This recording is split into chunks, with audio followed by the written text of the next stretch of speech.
지난 4월 1일 날 집회에 참석해보고 많은 분들이 참석을 해주셔서 감사하게 생각하고 또 하나의 희망을 보는 듯한 느낌이 듭니다. 지금 여권에서는 개헌을 추진하고 있습니다. 개헌 추진한 그 의도라든지 목적이 결국은 우리나라 경제체제, 정치 시스템을 사회주의 헌법으로 바꾼 다음에 결국은 궁극적인 목적은 남북 간 사이에 연방제 통일로 가기 위한 어떤 중간 단계 아닌가 하는 저는 그런 의혹을 가지고 있습니다. 역사를 되돌이켜보면 지금 한 100여 년 전에 조선반도에 일어났던 일들이 지금 또다시 반복되고 있는 것 같다는 생각을 지울 수가 없습니다.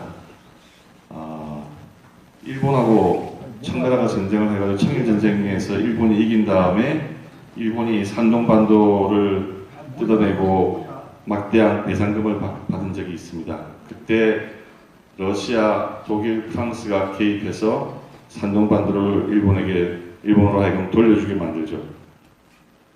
그걸 보고 일본은 절치부심을 합니다. 이게 국제관계에서 어떤 영토를 차지하고 있는 것이 단기간의 전쟁으로 되는 것이 아니고 외교를 무시할 수 없구나. 일본은 국제 외교의 중요성을 깨닫는 계기를 삼습니다. 그리고 이제 러시아는 그 힘을 조선반도에서 떨쳤죠. 정부에서는 조선 조정은 러시아로 기울게 됩니다. 기회주의적인 정치인들은 친청에서 친러로 돌아서게 되죠. 그리고 얼마 있다가 이제 여러분들 다 아시는 을미사변 터지고 아간파천 터지죠. 그 당시에 세계 최강의 국가는 영국이었습니다. 그죠? 영국이 유럽에서는 직접 독일이나 오스트리아를 통해 가지고 러시아를 견제할 수 있지만 동아시아까지는 올 여력은 없고 국제 정세를 보아하니 청나라를 이겼던 일본이라는 나라를 이용해 볼 생각을 했을 겁니다. 일본 내에서도 의견이 갈렸습니다. 러시아하고 연맹을 맺자는 외교를 맺자는 세력도 있고 그 당시 세계 제1의 국가였던 영국과 손을 잡자는 사람도 있었습니다. 러시아하고 손잡자고 하는 사람들이 여러분이 아시는 이토 히로부미였고 그 다음에 영국과 손잡자는 게 또 다른 외무성 내 다른 외교관들이었습니다. 결국은 영국과 손을 잡았죠.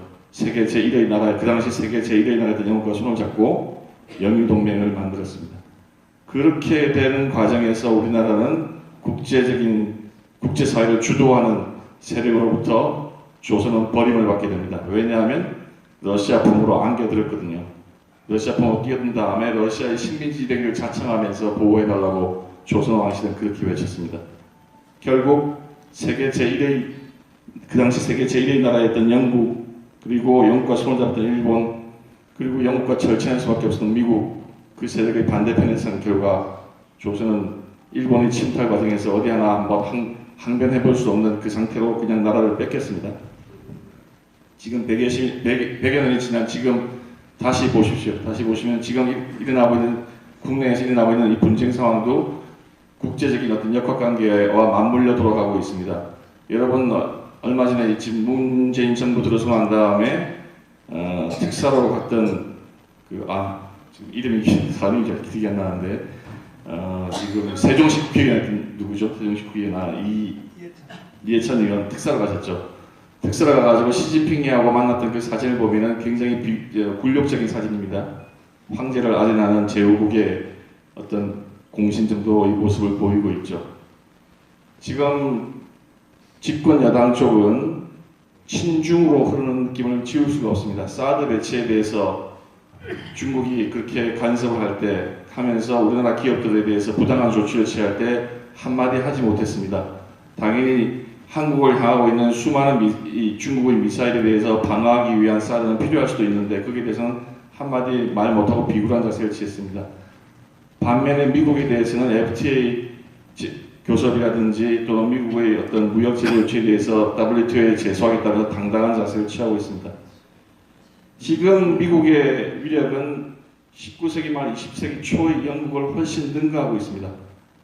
국제 전문가인 이충근 박사님의 말에 의하면 2부터 16인가요?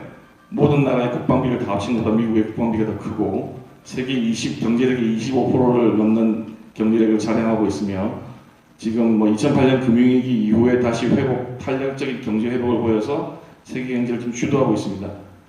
세계의 한 3위 정도의 경제를 가지고 있는 일본을 비롯해서 러시아와 중국을 제외한 거의 모든 서구사회 선진국들은 다 미국 편에 서 있습니다.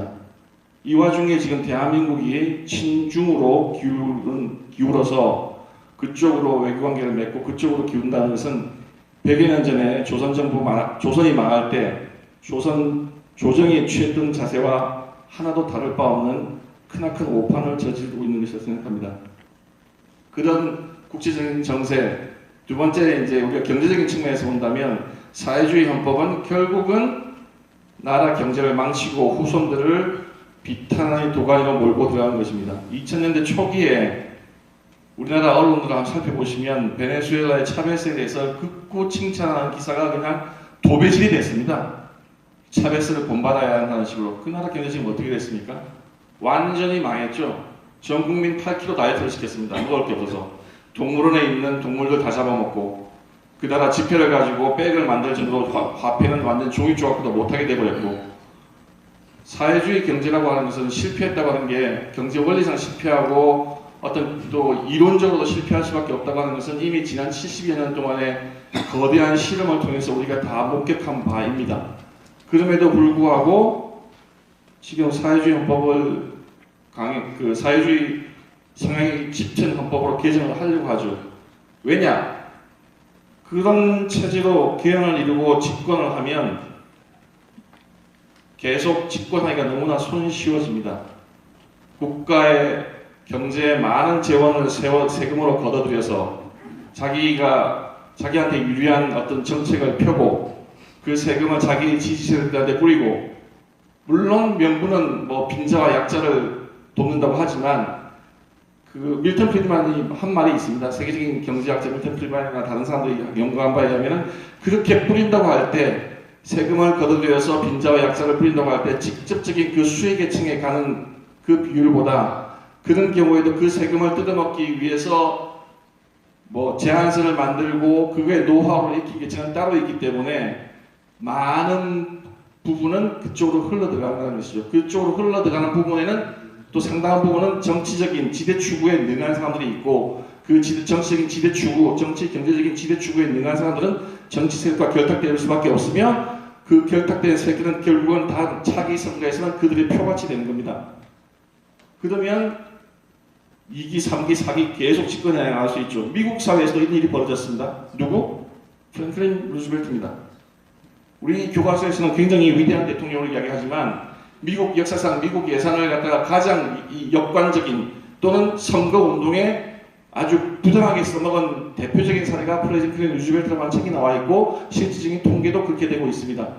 예를 들어서 자기한테 반대하는 어떤 주지사가 있다. 그러면 연방 예산을 가지고 너네 주에다가 배정을 안 하겠다고 하는 거죠. 그 당시는 경제 불황이었기 때문에 일자리가 너무나 소중한 상황이었습니다. 연방 정부에서 거액을 넣어서 공공사업을 일으키느냐 안 일으키느냐는 것은 그 주에 일자리 창출과 밀접하게 관련되어 있었고 그 주지사의 재선에 결정적인 영향을 미치기 때문에 4선까지 간 겁니다. 4선까지. 평소에는 인기가 없다가도 선거만 딱 치르면 당선되는 거죠. 그리고 계속 그렇게 당선되다 보니까 그 사람들을 이용하는 기사들은 넘쳐나게 될 수밖에 없고 국민은 어쨌든 간에 2차 세계대전에 이겼고 하기 때문에 루즈벨트는 영웅으로 떠올랐습니다. 그러나 결국 결과 보십시오. 미국과 같은 선진국가에서도 사선이라고 하는 이 상식에 반하는 결과가 나왔습니다. 사회주의 헌법은 결국 뭐냐? 정치적으로 연방 대통령으로 가는 징검다리가 돼서 대한민국을 망하게 할 수도 있고 경제적으로도 분명히 우리 후손들에게 경제 파탄의 결과를 가져올 수밖에 없는 겁니다. 지금 헌법도 사실은 5공화국 헌법의 그때 시대적인 상황이나 또는 87년의 어떤 요구에 못 이겨서 경제 민주화라고 하는 굉장히 애매한 정치적인 용어가 헌법에 들어가 있습니다. 민주화라고 하는 것은 무엇입니까? 다수의 뜻에 따라서 한다는 것이죠. 경제가 다수의 뜻에 따라서 이루어집니까? 다수의 뜻에 따라서 이루어질 것 같으면 국민들 소득을 지금 다 5만 불로 통일하는 법을 만들면 되는 거 아니겠습니까? 그냥 5만 불 만들기 위해서 화폐 찍어내고 해서 5만 불 당선시켜주면 그 다음에 또 폭락하겠지만 경제는 민주주의도 되는 것이 아닙니다. 경제는 효율성과 어떤 투자의 적적성과 효율성으로 되는 것이지 다수의 뜻에 따라서 이루어지는 것이 경제가 아닙니다.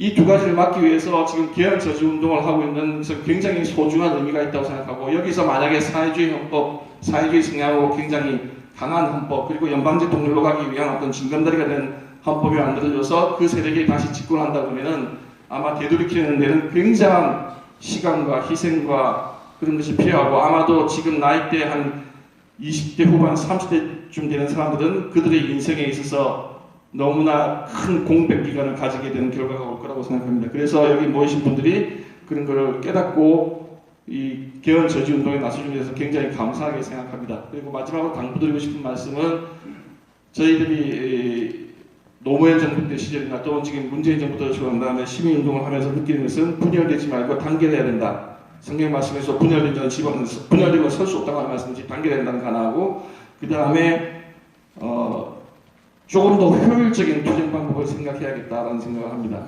실제 시민운동을 해봤던 많은 사람들의 경우에는 한 120만 원 정도, 월 120만 원만 주면은 헌신적으로 뛸 수 있는 시민운동가들이 있는데, 그분들에게 그 돈을 마련해줄 방법이 없어서 우리 어떤 애국적인 생각을 가지고도 문화투쟁을 할 수가 없다고 하는 분들이 많이 있습니다. 문화뿐만 아니라 다른 방면에 있어서도.